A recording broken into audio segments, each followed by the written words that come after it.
the bus. I think some of you will know the rule for the rural buses is that if you're 4.8 k's away from school, then you're entitled to a free bus.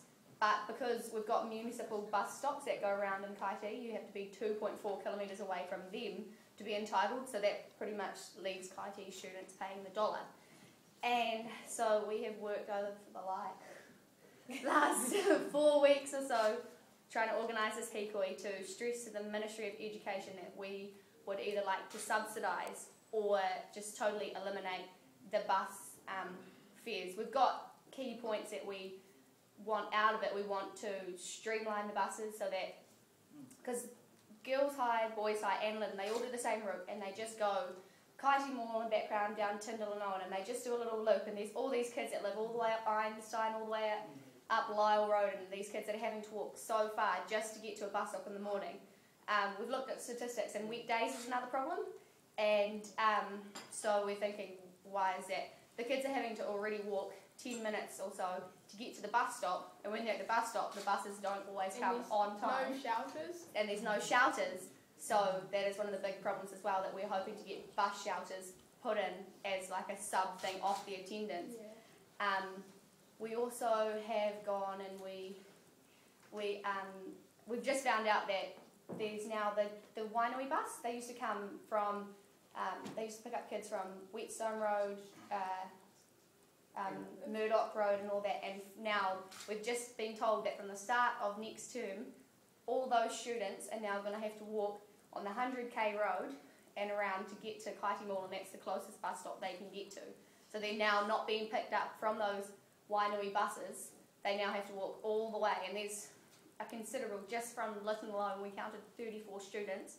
They're going to have to walk all the way from Murdoch Road to Kaiti Mall in the morning. So it's going to take like half an hour. It's quite a distance to walk. Half an hour in the rain, you're not going to want to do that. You're going to be, and you know, if kids do have a choice, they're probably going to be like, do I want to go to school wet or should I just stay home? And from staying home, there's going to be heaps of issues that arise from that. You know, what are they going to do with their time when they're at home? You know, so we're trying to look at the bigger picture. If we get kids to school, they're going to learn more, they're going to be educated, and we're going to have a better community in the long run. So we're hoping that this is going to make a huge change to all the generation. And like, people keep writing in saying, oh, won't just bite. Well, the roads are way more dangerous these days, and bikes are expensive. So if you've got 5 children in a family, that's like $1,000, and most Kaiti families wouldn't have $1,000 just to go and buy a bike. So we're saying that we want the buses subsidised just so that we can cut off a barrier. You know, there's always going to be other reasons why kids don't come to school. There might be some lazy kids or whatever that aren't going to bike, but we want the kids that do want to come to school, that do want to learn and do want to make better with their lives. We want to give them that opportunity.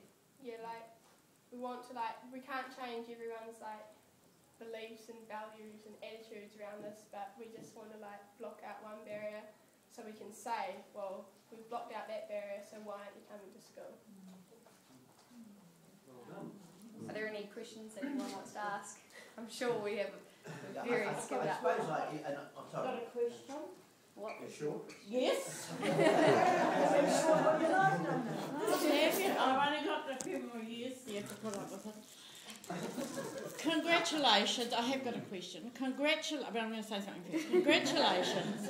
Good question. What I love about this is you're doing it yourselves for your friends. That's not a you question. people, no, it's going to be. You people want to see your friends educated along with you. And I just honour you for your age and for what you're doing. Because I'm damn sure at your age, all I was interested in was my education. No, nobody else. But I wasn't interested in boys because I look like I do now. Boys. Now, have you had support so far on your? What kind of support have you had on your hikoi so far? It's just I'm still speechless, overwhelmed. I can't believe how many people have turned up. Lots of the kids, about 400 or 500 kids alone from our school have turned up, as well as all of Lytton and Boys High Kaiti students. We've had Ming Foon, who did a really beautiful opening karakia for us. Good. and I think he's still hikoing with us. We've actually picked up people on the way, just standing outside wondering what's happening. We've got girls running around giving them little flyers, telling them what we want and what we're doing, and they're joining on. Heaps of parents. We really want the parents because it is their income that's been affected by this issue. So it's real cool to see the parents in there. We've got Te Whanau School.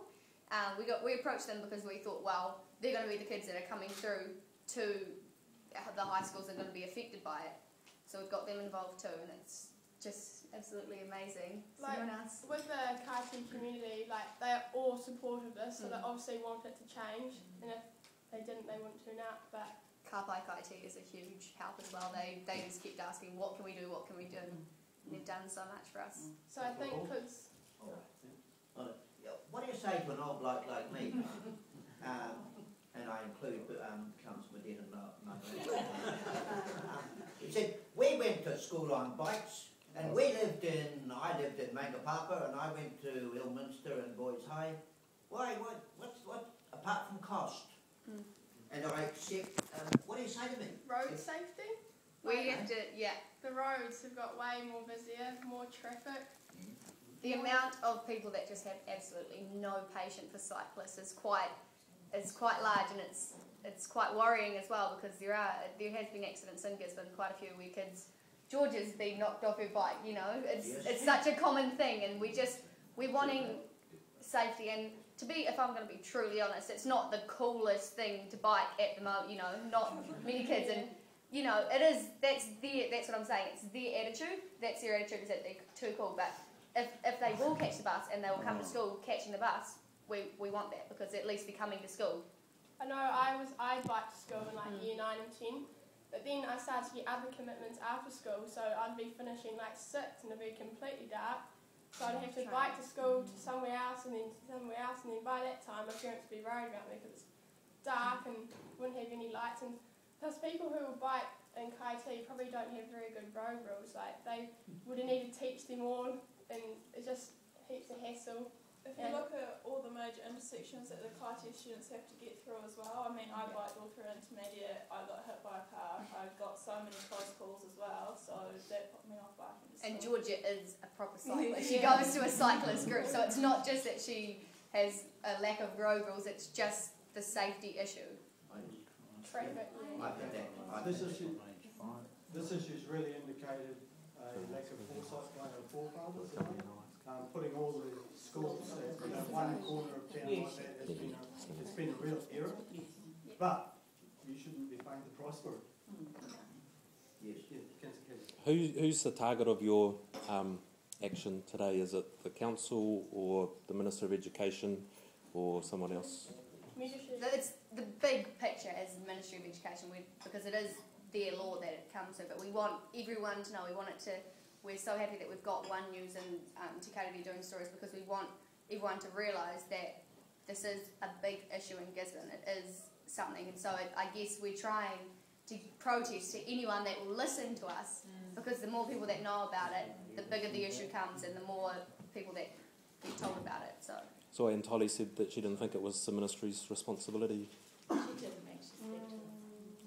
She didn't speak to us, We talked about, we had a meeting with her about alcohol and that sort of stuff, and she was in there, and she said to just get a meeting with her, so she didn't say anything. Well, she did say she didn't want to speak to us at the time. She was busy. Okay, now I'm sure you're really amped to get back on the road. We do have Christine from the Herald here. Did you have a question, Christine? You're off. Yes. Perhaps she might follow you out there for a minute, or just to catch up with names and things. And we'll adjourn the meeting and have a cup of tea. Okay. Thank you guys.